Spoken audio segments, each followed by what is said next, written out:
Hi everyone, నా పేరు doctor Ahmed Basha. Welcome to Aim Academy online videos. మనము సెట్ పేపర్ 1కి సంబంధించి టీచింగ్ యాప్టిట్యూడ్ మనం స్టార్ట్ చేయడం జరిగింది. నా ప్రీవియస్ వీడియోలో మనము టీచింగ్ యాప్టిట్యూడ్ యొక్క ఇంట్రడక్షన్ గురించి మనం మాట్లాడాము. ముఖ్యంగా టీచింగ్ అంటే ఏంటి అక్కడి నుంచి మనం స్టార్ట్ చేశాము.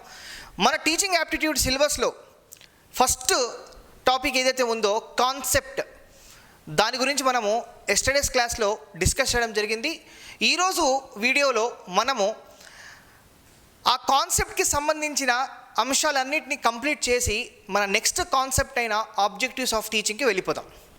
మన సిలబస్ ఒకసారి అబ్జర్వ్ చేస్తే మనకు ఫస్ట్ టాపిక్ వచ్చేసి concept of teaching, second topic వచ్చేసి objectives of teaching, third topic వచ్చేసి levels of teaching, so on. So ఈ వీడియో స్టార్ట్ చేయకముందు ఒక 2-3 ముఖ్యమైన పాయింట్స్ మీకు చెప్పాలి. అదేంటంటే, సో ఎస్టర్డే మనం వీడియోస్ని స్టార్ట్ చేసాం. 25th ఆగస్ట్న మనం వీడియోస్ని స్టార్ట్ చేసాం. కొందరు స్టూడెంట్స్ యాప్ డౌన్లోడ్ చేసుకోవడం కానివ్వండి, యాప్ని యూస్ చేయడం కానివ్వండి, అందులో కొంత ఇబ్బంది పడిన మాట వాస్తవం. కొంచెం ఇబ్బంది పడ్డారు. మనం ఎలాగైతే ఒక కొత్త జర్నీ స్టార్ట్ చేసేటప్పుడు లగేజ్ ప్యాక్ చేసుకోవడం కానివ్వండి, రైల్వే స్టేషన్కి వెళ్ళడం కానివ్వండి, ఆ లగేజ్ని షిఫ్ట్ చేసుకోవడం కానివ్వండి, ట్రైన్ కోసం వెయిట్ చేయడం కానివ్వండి, ప్లాట్ఫామ్ని చెక్ చేసుకోవడం కానివ్వండి, మన సీట్ని ఎక్కడుందో చెక్ చేసుకోవడం కానివ్వండి, కొంచెం ఇబ్బంది పడతాం స్టార్టింగ్ జర్నీలో. తర్వాత ఆటోమేటిక్గా మన జర్నీ చాలా పీస్ఫుల్గా వెళ్ళిపోతుంది. సో అందుకోసము మనము ఎస్టర్డే అంటే 25th ఆగస్ట్న రికార్డెడ్ వీడియోస్ పెట్టడం జరిగింది. ఈరోజు అంటే 26th ఆగస్ట్ కూడా మనం రికార్డెడ్ వీడియోస్ పెడుతున్నాము. రేపటి నుంచి మాత్రం మనము లైవ్ క్లాసెస్ని స్టార్ట్ చేయబోతున్నాము. ఎందుకంటే కొందరు స్టూడెంట్స్ ఈ యాప్ డౌన్లోడ్ కానివ్వండి, యూసేజ్ కానివ్వండి, వాళ్ళకి అర్థం కావడం లేదు. చాలామంది యాప్ని అయితే డౌన్లోడ్ చేసుకున్నారు, కానీ బ్యాచెస్లో ప్లస్ సింబల్ క్లిక్ చేయాలి, దాంట్లో SET 2020 కోడ్ని యాడ్ చేయాలి, దాని తర్వాతే వాళ్ళు బ్యాచ్లో యాడ్ అయిపోతారన్న విషయం చాలామందికి తెలియదు. చాలామంది సింపుల్గా యాప్ని డౌన్లోడ్ చేసుకుని వదిలేశారు. వాళ్ళందరి కోసము మేము ఎస్టర్డే మరియు ఈరోజు అంటే 25th ఆగస్టు మరియు 26th ఆగస్టు వాళ్ళందరి కోసము రికార్డెడ్ వీడియోస్ పెట్టడం జరిగింది. యూట్యూబ్లో ఎందుకు పెట్టడం జరిగిందంటే, మనం డెమో ఆర్గనైజ్ చేస్తున్నాం కాబట్టి మన యాప్ ద్వారా ప్లస్ నార్మల్ ఆడియన్స్ ఎవరైతే యూట్యూబ్ ద్వారా మనల్ని చూసారో వాళ్ళు కూడా చూడాలి. ఇంకా ఫ్యూచర్లో వాళ్ళు ఏమైనా ఈ కోర్సులో జాయిన్ కావాలి అంటే వాళ్ళు ఇంట్రెస్ట్ చూపిస్తే మేము వాళ్ళని యాడ్ చేసుకుంటాము ఫీజు పే చేసిన తర్వాత. అందుకు యూట్యూబ్లో కూడా పెట్టడం జరిగింది. రేపటి నుంచి అంటే 27th ఆగస్ట్ నుంచి మనం 7 o'clock లైవ్ క్లాసెస్ కండక్ట్ చేయబోతున్నాం. ఇలా రికార్డెడ్ వీడియోస్ పెట్టడం వల్ల మాకు చాలా టైం స్పెండ్ అయిపోతుంది. ఎక్కువ టైంని దీని మీద అలొకేట్ చేయాలి. వీడియో రికార్డ్ చేయడం కోసం ఒక 40 minutes, దాన్ని మళ్ళీ సిస్టంలో అప్లోడ్ చేయడం కోసం, ట్రాన్స్ఫర్ చేయడం కోసం మెమరీ కార్డ్ ద్వారా ఇంకొక 40 minutes, దాన్ని మళ్ళీ సాఫ్ట్వేర్లో ఎక్కించి డౌన్లోడ్ చేయడం కోసం ఇంకొక 40 minutes, దాని తర్వాత దాన్ని మళ్ళీ యూట్యూబ్లో ఎక్కడం కోసం ఇంకొక 40 minutes. ఎంత లేదని చెప్పినా ఒక 3 hours టైం ఇక్కడే మాకు వేస్ట్ అయిపోతుంది. అలా కాకుండా మేము లైవ్ క్లాసులు కండక్ట్ చేస్తే మాకే మంచిది. ఎందుకంటే లైవ్ క్లాసులు కండక్ట్ చేయడం వల్ల డైరెక్ట్గా లైవ్ రికార్డ్ అయిపోతుంది, ఆటోమేటిక్గా వీడియో కూడా రికార్డ్ అయిపోతుంది కాబట్టి ఆ వీడియోని మీరు చూసుకోవచ్చు. అందుకు ఈరోజు మనం రికార్డెడ్ క్లాస్ పెడుతున్నాం. రేపటి నుంచి మాత్రం మనం లైవ్ క్లాసెస్ని ఆర్గనైజ్ చేస్తాం. టుమారో తర్వాత అంటే 28th ఆగస్ట్ లోపల మీరందరూ మీ ఫీజులు పే చేసేస్తే తర్వాత ఓన్లీ ఫీజు పే చేసిన వాళ్ళ స్టూడెంట్స్కే యాక్టివ్ చేస్తాం. అంటే వాళ్ళు మాత్రమే చూడగలరు. మిగతా వాళ్ళు ఫీ పే చేసిన తర్వాత they can continue the classes. ఇంకా రెండో ముఖ్యమైన అంశం ఏంటంటే, టీచింగ్ అనేది ఒక చాలా నోబుల్ ప్రొఫెషన్. స్టూడెంట్స్కి టీచింగ్ ద్వారా మనము ఇంట్రెస్ట్ని కల్పించాలి. దాని గురించి కూడా మనము ఈరోజు క్లాస్లో డిస్కస్ చేయబోతున్నాం. నా టీచింగ్ ద్వారా నేను నా స్టూడెంట్స్కి 100% సాటిస్ఫై చేసిన రోజులు ఎన్నో ఉన్నాయి. కొన్ని వేలాది మంది స్టూడెంట్స్ నా టీచింగ్ లైక్ చేసి నా కోర్సెస్లో జాయిన్ అయిన వాళ్ళు ఎంతోమంది ఉన్నారు.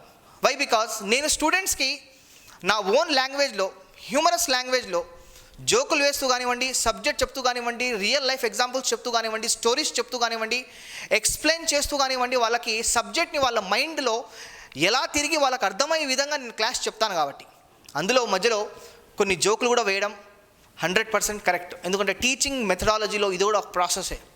లేకపోతే ఎవరు కూడా మనం సీరియస్గా ఒక 15 నిమిషాల కన్నా ఎక్కువ క్లాస్ చెప్పినా 15 మినిట్స్ తర్వాత వాళ్ళ మైండ్ డైవర్ట్ అయిపోతుంది. మళ్ళీ వాళ్ళ మైండ్కి రిఫ్రెష్ చేసి వాళ్ళ ఇంట్రెస్ట్ని మళ్ళీ సబ్జెక్ట్ పైకి తీసుకురావడం కోసము కొన్ని ఎగ్జాంపుల్స్ చెప్పాల్సి వస్తుంది, కొన్ని స్టోరీస్ని చెప్పాల్సి వస్తుంది, మధ్య మధ్యలో సింపుల్ సిల్లీ జోక్స్ వేయాల్సి వస్తుంది. అప్పుడు కానీ వాళ్ళు మన సబ్జెక్ట్ పైన కాన్సన్ట్రేట్ చేయరు. సో ఈ విధంగా నా క్లాసెస్ ద్వారా నేను ఖచ్చితంగా మీకు పేపర్ 1 టీచింగ్ యాప్టిట్యూడ్లో బ్రహ్మాండమైన మార్క్స్ కలిగిస్తాను. ఇంకొక ముఖ్యమైన విషయం ఏంటంటే, నేను ఇలా ఇంగ్లీష్ వర్డింగ్స్ యూస్ చేసి తెలుగులో ఎక్స్ప్లెయిన్ చేస్తాను. టీచింగ్ యాప్టిట్యూడ్, బోధన సామర్థ్యత, ఇటువంటి కొన్ని అంశాలని మనము ఇంగ్లీష్లోనే చెప్పుకుంటే మంచిది. బోధనా సామర్థ్యం కానివ్వండి, ఇంకా వేరే అంశాలు కానివ్వండి, ఇటువంటి అంశాలు మనము ఇంగ్లీష్లో చెప్పుకోవడం మంచిది. ఎందుకంటే రానున్న రోజుల్లో మీరు యూనివర్సిటీ అసిస్టెంట్ ప్రొఫెసర్గా సెలెక్ట్ అయిన తర్వాత మీకు ఖచ్చితంగా ఇంగ్లీష్ మీద మంచి కమాండ్ ఉండాలి. సో నా ఎక్స్ప్లెనేషన్ అంతా తెలుగులో ఉంటుంది ఫ్రెండ్స్. కొన్ని వర్డ్స్ ఏదైతే ఉందో దాన్ని మీరు దయచేసి అర్థం చేసుకోవడానికి ట్రై చేయండి.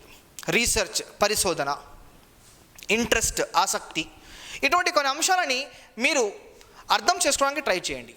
నా ఎక్స్ప్లెనేషన్ అంతా తెలుగులోనే ఉంటుంది. మధ్య మధ్యలో కొంచెం ఇంగ్లీష్ కూడా యూస్ చేస్తూ ఉంటాను. ఇన్ ద సేమ్ మేనర్ మొత్తం ఇక్కడ కనిపించిన వర్డ్స్ అంతా మనకు ఇంగ్లీష్లోనే ఉంటుంది. సో ఇలాగే మొత్తం కోర్స్ అంతా ఇలాగే ఉంటుంది. ఇదే ఎనర్జీతో మనం కోర్స్ని కంప్లీట్ చేద్దాం. మన ముఖ్యమైన క్లాసెస్ రాబోతున్నాయి ఫ్రెండ్స్.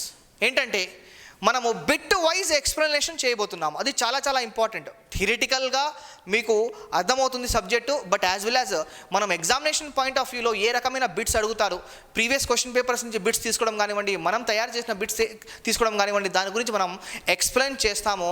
అది కూడా మనకు చాలా చాలా important my dear friends. So this is all about. ఇంకా మనము మన క్లాస్లోకి వెళ్ళిపోతే, ఎస్టర్డే మనము టీచింగ్ యాప్టిట్యూడ్కి సంబంధించి మనం ఇంట్రడక్షన్ చెప్పుకోవడం జరిగింది. అసలు టీచింగ్ అంటే ఏంటి? టీచింగ్ అంటే ఒక ఇంటరాక్టివ్ ప్రాసెస్, టీచింగ్ అంటే ఒక కమ్యూనికేషన్ ప్రాసెస్, టీచింగ్ అంటే ఫ్లో ఆఫ్ ఐడియాస్. ఎవరి మధ్య ఇంటరాక్షన్ ప్రాసెస్ జరుగుతుంది అంటే టీచర్కి స్టూడెంట్కి మధ్యలో ఆ ఇంటరాక్షన్ ప్రాసెస్ జరుగుతుంది. ఎవరి మధ్య కమ్యూనికేషన్ ఉంటుంది అంటే టీచర్కి స్టూడెంట్కి మధ్యలో కమ్యూనికేషన్ ఉంటుంది. అది సింగిల్ వే కమ్యూనికేషన్ అయినా ఉంటుంది, మల్టిపుల్ వే కమ్యూనికేషన్ అయినా ఉంటుంది. టీచింగ్ అనేది ఒక కంటిన్యూస్ ప్రాసెస్. టీచింగ్ అనేది ఒక ఫార్మల్ అండ్ ఇన్ఫార్మల్ ప్రాసెస్ రెండు.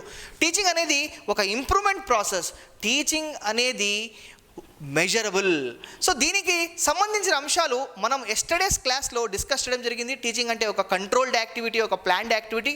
దానికి సంబంధించి మనము టీచింగ్ అంటే ఏంటి, రీసెర్చ్ యాప్టిట్యూడ్ అంటే ఏంటి, టీచింగ్ అంటే ఏంటి, అంటే యాప్టిట్యూడ్ అంటే ఏంటి, దాని గురించి డిస్కస్ చేయడం జరిగింది. ముఖ్యంగా టీచింగ్ గురించి మనం తెలుసుకోవడం జరిగింది. ఎందుకంటే మన సిలబస్లో మొదటి కాన్సెప్ట్ ఆఫ్ టీచింగ్ కాబట్టి మనం టీచింగ్కి సంబంధించిన అన్ని అంశాల గురించి మనకు క్లారిటీ ఉండాలి. నెక్స్ట్ మనం చూసుకుంటే టీచింగ్ అంటే ఇంటరాక్షన్ ప్రాసెస్, టీచింగ్ అంటే communication process, flow of ideas, social process, continuous process, dynamic. Teaching is not static. దాని గురించి కూడా మనము ఎస్టర్డేస్ క్లాస్లో డిస్కస్ చేయడం జరిగింది. నా ఎస్టర్డేస్ వీడియోస్ మీరు చూడకపోతే, నా ప్రీవియస్ వీడియోస్ మీరు చూడకపోతే ఖచ్చితంగా ఆ వీడియోస్ని చూడండి, మీకు ఇంకా క్లారిటీ వస్తుంది. నెక్స్ట్, టీచింగ్ అన్నది బోత్ ఫార్మల్ ఇన్ఫార్మల్.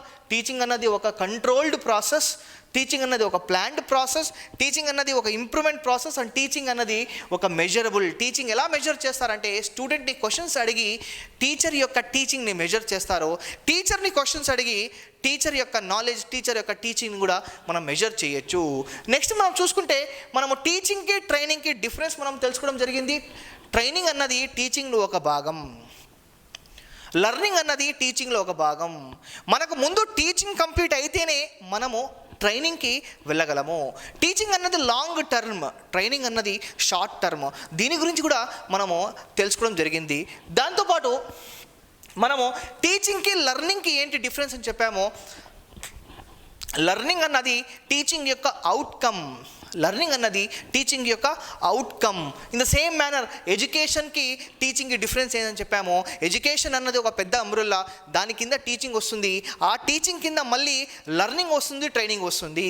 సో దాని గురించి కూడా మనం డిస్కస్ చేయడం జరిగింది. ముఖ్యంగా మరి మనము 3 క్వాలిటీస్ ఆఫ్ టీచింగ్ ఒక క్వశ్చన్ అడగడం జరిగింది. దీనికి నా ప్రీవియస్ ఎగ్జామినేషన్స్ ఒక క్వశ్చన్ అడగడం జరిగింది. మీరు టీచర్గా కావాలంటే మీకు కావాల్సిన అర్హత ఏంటి, క్వాలిఫికేషన్. మీరు టీచర్గా కావాలంటే మీకు కావాల్సిన అర్హత ఏంటి? ఇంట్రెస్ట్, ఆసక్తి. బ్యాంక్ పే చేసే ఇంట్రెస్ట్ కాదండి, దట్స్ డిఫరెంట్. మీరు టీచర్గా కావాలి అంటే, మీరు టీచింగ్ ప్రొఫెషన్ని ఎంచుకోవాలి అంటే మీకు కావాల్సింది ఇంట్రెస్ట్. మీలో ఆ ఇంట్రెస్ట్ ఉండాలి, మీలో ఆ ప్యాషన్ ఉండాలి, మీలో ఆ కోరిక ఉంటేనే మీరు టీచర్గా కాగలరు. క్వశ్చన్ని అర్థం చేసుకోవడానికి ట్రై చేయండి. మీరు టీచింగ్ చేయాలి అంటే, మీరు ఒక టీచర్గా మారాలి అంటే మీకు కావాల్సింది ఇంట్రెస్ట్ ఇన్ టీచింగ్. మీరు టీచింగ్ చేయాలి అంటే మీకు కావాల్సింది నాలెడ్జ్, కమ్యూనికేషన్ స్కిల్స్, ఎబిలిటీ. మీరు టీచర్ కావాలి అంటే మీకు కావాల్సింది ఇంట్రెస్ట్. మీరు టీచర్ కావాలంటే మీకు ప్రైమరీ ఏంటంటే కావాల్సింది మీరు ఇంట్రెస్ట్. మీకు ఆ ఇంట్రెస్ట్ ఉంటేనే మీరు టీచర్ కాగలరు. మీరు ఎఫెక్టివ్గా టీచింగ్ చేయాలనుకుంటే ఫస్ట్ స్టెప్ మీరు టీచర్ కావాలి. సెకండ్ స్టెప్ మీరు ఎఫెక్టివ్గా టీచింగ్ చేయాలి. డిఫరెన్స్ చూడండి. ఫస్ట్ స్టెప్ ఏంటి? మీరు టీచర్ కావాలి అంటే ఇంట్రెస్ట్ ముఖ్యం. మీరు ఎఫెక్టివ్గా టీచింగ్ చేయాలి అంటే టీచర్ కావాలి అంటే ఇంట్రెస్ట్ ఇన్ యూ. మీరు ఎఫెక్టివ్గా టీచింగ్ చేయాలంటే సబ్జెక్ట్ నాలెడ్జ్ కంపల్సరీగా ఉండాలి, మంచి కమ్యూనికేషన్ స్కిల్ ఉండాలి. ఎస్టర్డే మనము నిన్నటి క్లాస్లో మంచిగా ఒక స్టోరీ కూడా చెప్పుకున్నాము. మనము కరెక్ట్ కమ్యూనికేషన్ ప్రాక్టీసెస్ని యూస్ చేయాలి. ఎవరిని బేస్ చేసుకుని యూస్ చేయాలంటే స్టూడెంట్ని బేస్ చేసుకుని యూస్ చేయాలి. మనం చెప్పిన సబ్జెక్ట్ స్టూడెంట్కి అర్థం కావడం లేదు, మనము వాళ్ళ లెవెల్కి దిగిపోయి, వాళ్ళ నాలెడ్జ్ లెవెల్కి దిగిపోయి వాళ్ళకు అర్థమయ్యే విధంగా మనము టీచ్ చేయాలి. నెక్స్ట్ ఇక్కడ చూసుకుంటే ఎబిలిటీ, సామర్థ్యం. సో మీకు ఆ టెక్నికల్ స్కిల్స్ కావాలి, అప్పుడే మీరు టీచ్ చేయగలరు. So these are the 3 qualities of teaching. మళ్ళీ మనం మాట్లాడుకుంటే communications of teaching, 3 kinds of communications గురించి మనం మాట్లాడుకోవడం జరిగింది ఎస్టర్డేస్ క్లాస్లో. అందులో మనం ఫస్ట్ వన్ చూసుకుంటే అథారిటేరియన్, సెకండ్ వన్ చూసుకుంటే మనము డెమోక్రాటిక్, థర్డ్ వన్ చూసుకుంటే laissez faire. Very very very important. మనం ఫస్ట్ వన్లో ఏం డిస్కస్ చేసామో, టీచర్ అన్న అథారిటేరియన్ టీచర్ అనే ఒక వ్యక్తి, ఒక టీచర్ సింగిల్ కమ్యూనికేషన్. టీచరే యాక్టివ్గా ఉంటాడు, స్టూడెంట్స్ యాక్టివ్గా ఉండరు. టీచర్ యాక్టివ్గా ఉంటారు, స్టూడెంట్స్ ప్యాసివ్గా ఉంటారు, అంత యాక్టివ్గా ఉండరు. ఇన్ ద సేమ్ మేనర్ మనం ఈ లాస్ట్ లైసెస్ ఫెయిర్ చాలా చాలా ఇంపార్టెంట్. టీచర్ తక్కువ యాక్టివ్గా ఉంటాడు, స్టూడెంట్స్ చాలా యాక్టివ్గా ఉంటారు. దాని గురించి మనం ఎగ్జాంపుల్స్ చెప్పుకోవడం జరిగింది. సో మనకు మోడ్రన్ డే టెక్నిక్స్లో మనకు ఏ టీచింగ్ మెథడాలజీ యూస్ఫుల్ అవుతుంది అంటే, మనకు అన్ని టీచింగ్ మెథడాలజీస్, మనకు ఈ అన్ని టీచింగ్ కమ్యూనికేషన్స్ మనకు యూస్ఫుల్ అవుతాయి. కానీ ముఖ్యంగా మనం చూసుకుంటే, వెరీ ఇంపార్టెంట్గా మనం చూసుకుంటే మనకు యూస్ఫుల్ అయ్యే టీచింగ్ మెథడాలజీ ఏంటంటే, మనకు టీచింగ్ కమ్యూనికేషన్ ఏంటంటే లైసెస్ ఫెయిర్ టీచింగ్. ఈ టీచింగ్ అన్నది మనకు ఇప్పుడు మోడ్రన్ డే టెక్నిక్లో, ఆధునిక టెక్నిక్లో మనకు చాలా చాలా యూస్ఫుల్. సో దాని గురించి కూడా మనము రానున్న క్లాసెస్లో ఇంకా డెప్త్గా తెలుసుకుందాము. బైపోలార్, ట్రైపోలార్ కమ్యూనికేషన్ గురించి, as well as quad polar communication గురించి మనం డిస్కస్ చేయడం జరుగుతుంది in the future classes, that is types of టీచింగ్స్లో. సో ఇంతవరకు మనం డిస్కస్ చేయడం జరిగింది. మన నెక్స్ట్ కాన్సెప్ట్ ఇక్కడ మనం చూసుకుంటే ప్రిన్సిపల్స్ ఆఫ్ టీచింగ్. ప్రిన్సిపల్స్ అంటే తెలుగులో ఏంటి? సూత్రాలు. టీచింగ్ యొక్క ప్రిన్సిపల్, దానికి దీనికి డిఫరెన్స్ ఉంది, అది మీకు బాగా తెలుసు. ప్రిన్సిపల్స్ ఆఫ్ టీచింగ్ అంటే మనము బోధనకి సంబంధించిన సూత్రాలు అన్నమాట. మనము ఒకటొకటి డిస్కస్ చేద్దాము. ఈరోజు కాన్సెప్ట్ అబౌట్ టీచింగ్ కంప్లీట్ చేద్దాము. మన నెక్స్ట్ క్లాస్లో అంటే మన నెక్స్ట్ వీడియోలో మనము ఆబ్జెక్టివ్స్ ఆఫ్ టీచింగ్, చాలా చాలా ఇంపార్టెంట్ కాన్సెప్ట్ అండి. ఆబ్జెక్టివ్స్ ఆఫ్ టీచింగ్, దాని తర్వాత లెవెల్స్ ఆఫ్ టీచింగ్ కంప్లీట్ చేద్దాము. దాని తర్వాత అంటే టుమారోస్ లైవ్ సెషన్లో మనం ఆర్గనైజ్ చేద్దాము. దాని తర్వాత మనం ఈ కోర్స్ని బ్రహ్మాండంగా సక్సెస్ఫుల్గా కంప్లీట్ చేద్దాం. ఓకే, ఇక్కడ మనం చూసుకుంటే ముఖ్యంగా principles of teaching. First principle of teaching, that is activity. First principle of teaching activity. Benjamin Franklin ఆయన ఏం చెప్పారు అంటే, ఆయన ఒక ఫేమస్ పర్సనాలిటీ అండి. డాలర్ పైన ఆయన బొమ్మ ఉంటుంది, ఎలాగైతే మన కరెన్సీ పైన గాంధీజీ బొమ్మ ఉంటుందో, in the same manner Benjamin Franklin Templeton ఆయన బొమ్మ వచ్చేసి యుఎస్ కరెన్సీ మీద మనం చూడొచ్చు. ఆయన ఏం చెప్పారు అంటే, టెల్ మీ, బాగా వినండి, tell me I will forget, tell me I will forget, teach me I will teach me I will understand, tell me I will forget, teach me I will understand, involve me I will learn, involve me I will learn. So child psychology అనే కాన్సెప్ట్లో ఒక important అంశం ఏంటంటే, పిల్లలు చదువుకోవడానికి ముఖ్యంగా కావాల్సింది ఏంటంటే వాళ్ళని ఒక యాక్టివిటీలో ఇన్వాల్వ్ చేయడమే. వాళ్ళని ఒక యాక్టివిటీలో మనం ఇన్వాల్వ్ చేస్తే వాళ్ళు ఈజీగా నేర్చుకుంటారు. టీచర్ యొక్క బాధ్యత ఏంటంటే టీచింగ్లో వేరియస్ యాక్టివిటీస్ని కండక్ట్ చేయాలి, ఆ యాక్టివిటీస్లో స్టూడెంట్స్ని ఇన్వాల్వ్ చేయాలి. నేను నా స్టూడెంట్స్కి క్లాసులు తీసుకునేటప్పుడు ఇటువంటి ఎన్నో యాక్టివిటీస్ని కండక్ట్ చేసేవాడిని. కేస్ డిస్కషన్ అనే ఒక యాక్టివిటీ, క్రియేటివిటీకి సంబంధించిన ఇంకొక యాక్టివిటీ, అందరినీ అసెంబుల్ చేసి వాళ్ళకు టాస్క్ ఇచ్చేవాడిని. ఇండివిజువల్గా వాళ్ళు ఇంత నేర్చుకుంటే, ఒక 10-20% నేర్చుకుంటే, గ్రూప్లో వాళ్ళు 100% నేర్చుకుంటారు. ఎందుకంటే గ్రూప్ యాక్టివిటీస్ అంత పవర్ఫుల్ కాబట్టి. సో ఒక టీచర్ అనే వ్యక్తి he has to conduct activities during his teaching process. అతను వేరియస్ యాక్టివిటీస్ని కండక్ట్ చేయడంతో పాటు స్టూడెంట్స్ని ఆ యాక్టివిటీస్లో ఇన్వాల్వ్ చేయాలి. అందుకే మీరు అబ్జర్వ్ చేయండి, మీ పిల్లలు, మీ చిన్న పిల్లలైనా మీ ఇంట్లో మీరు చూసి ఉంటారు పిల్లల్ని, ఆ పిల్లల్ని ప్రతి ఏదో ఒక 1 మంత్కి ఒక యాక్టివిటీలో ఇన్వాల్వ్ చేస్తారు. అది ఏమన్నా కానివ్వండి, డ్రాయింగ్ అనే ఒక యాక్టివిటీ కానివ్వండి, అట్లీస్ట్ క్లేతో అంటే మట్టితో చిన్న చిన్న బొమ్మలు చేసే యాక్టివిటీ కానివ్వండి, లేకుంటే ఏమన్నా ఒక రంగోలీ కాంపిటీషన్ లాంటి యాక్టివిటీ కానివ్వండి, ఫ్యాన్సీ డ్రెస్ కాంపిటీషన్ లాంటి యాక్టివిటీ కానివ్వండి, ఇటువంటి ఎన్నో యాక్టివిటీస్లో వాళ్ళు ఇన్వాల్వ్ చేస్తారు. ఎందుకంటే టీచింగ్లో యాక్టివిటీస్ చేస్తే ఆ టీచింగ్ ఇంకా ఎఫెక్టివ్గా మారిపోతుంది. This is one principle of teaching activities.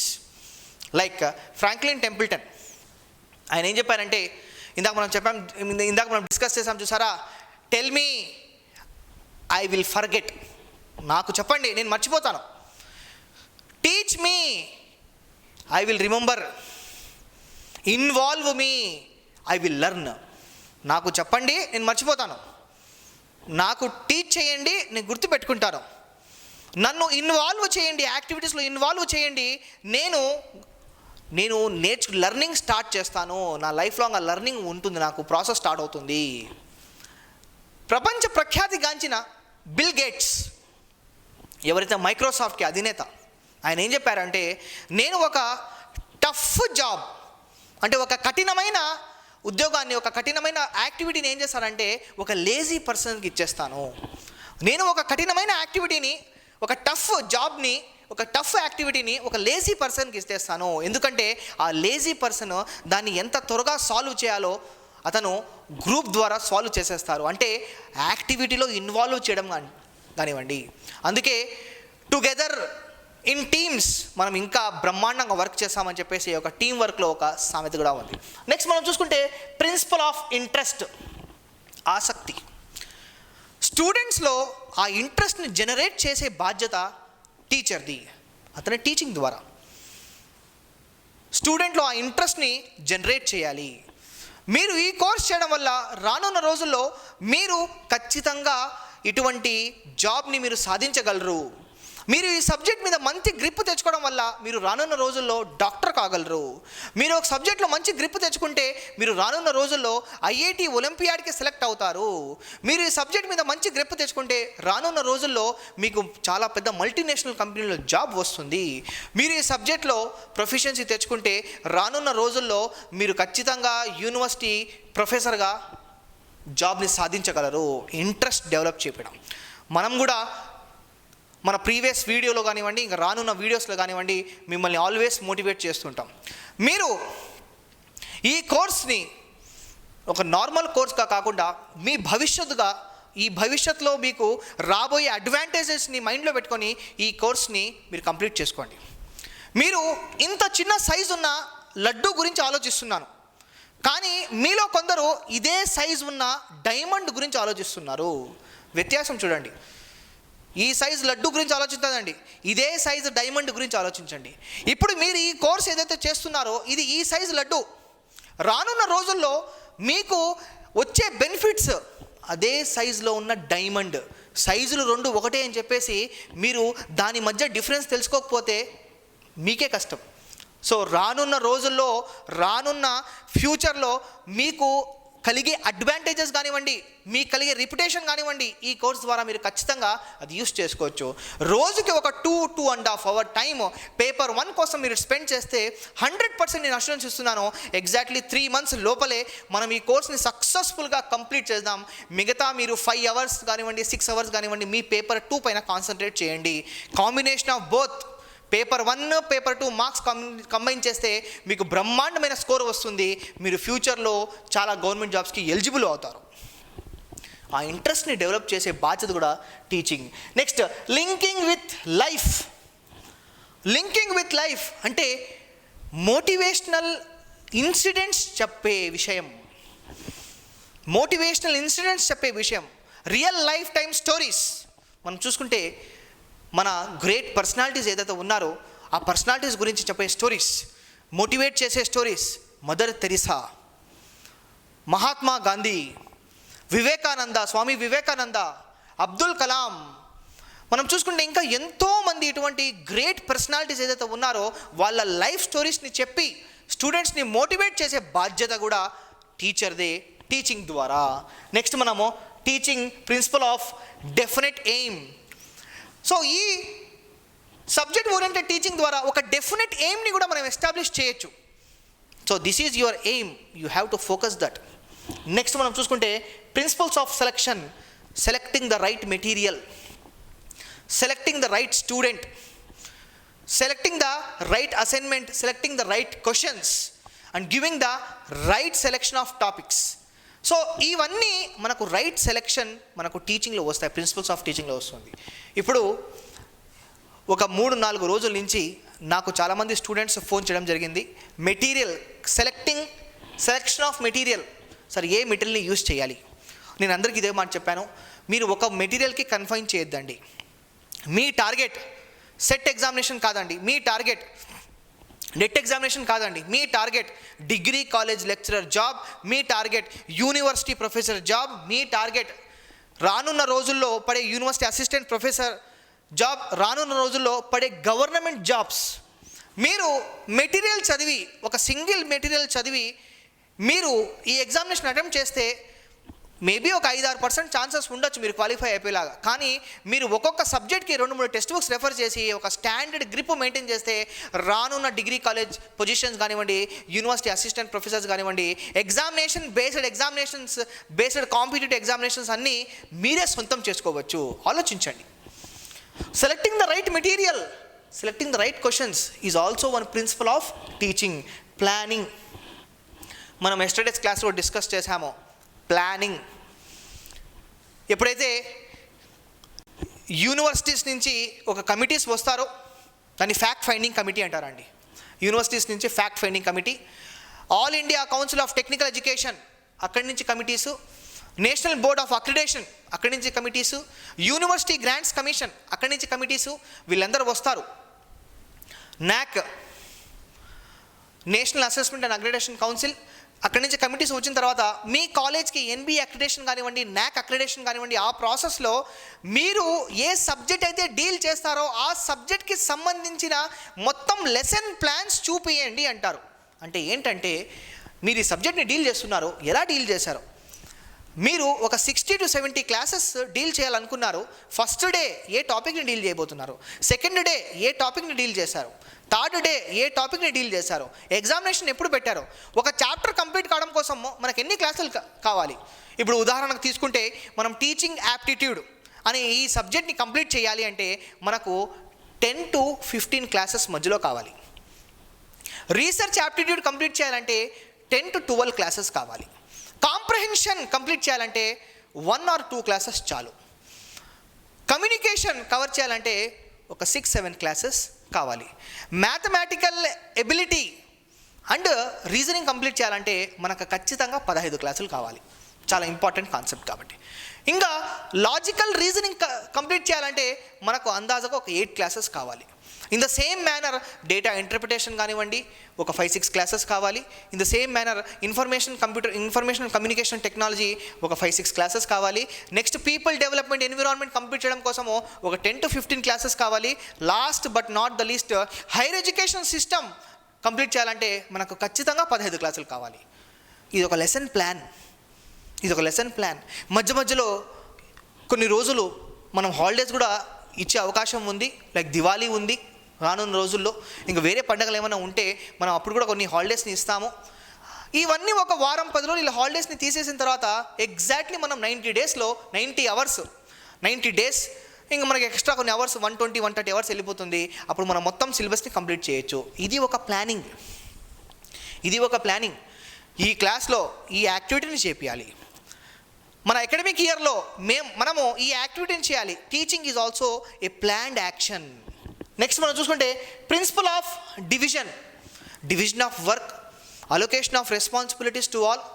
Next principle of revision. మనం ఈ వీడియో స్టార్ట్ చేయకముందు ఏం చేసామంటే మన ప్రీవియస్ వీడియోలో ఏమేమి డిస్కస్ చేసామో దాని గురించి మనము రివైజ్ చేయడం జరిగింది. రివైజ్ చేసామా లేదా? ఇది ఒక టీచర్ క్వాలిటీ. ఎందుకంటే మనము లాస్ట్ క్లాస్లో ఏం డిస్కస్ చేశామో దాని గురించి లేపి క్లాస్లో క్వశ్చన్స్ అడగడం కానివ్వండి, దాని గురించి క్లాస్లో డిస్కస్ చేయడం కానివ్వండి, ఒకసారి మనము ఎస్టర్డేస్ క్లాస్ గురించి ఒక మెమొరీ గురించి మనం రీకాల్ చేయడం కానివ్వండి, ఇవన్నీ మనము చేయాల్సిన అంశం మన టీచింగ్లో. ఎఫెక్టివ్ టీచింగ్ జరగాలి అంటే next principle of democratic dealings. ఇది చాలా ఇంపార్టెంట్ అంశం. ఇదే అంశాన్ని మనము డెమోక్రాటిక్ డీలింగ్ అంశాన్ని మనము అథారిటేరియన్ టీచర్, డెమోక్రాటిక్ టీచర్.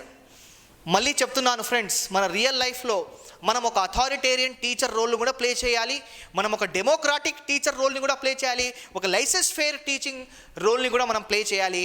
ఈ మిక్స్డ్ రోల్ని ప్లే చేస్తేనే మనము టీచింగ్ ఎఫెక్టివ్గా ఉంటుంది. మనము చిన్న పిల్లలకి, స్కూల్లో చదివే పిల్లలకి మనము వెరీ సింపుల్గా వాళ్ళ దగ్గరికి వెళ్ళి వాళ్ళే చదువుకుంటారులే అని చెప్పేసి వాళ్ళకి రెస్పాన్సిబిలిటీ ఇచ్చేసామనుకోండి, వాళ్ళు చదవలేరు.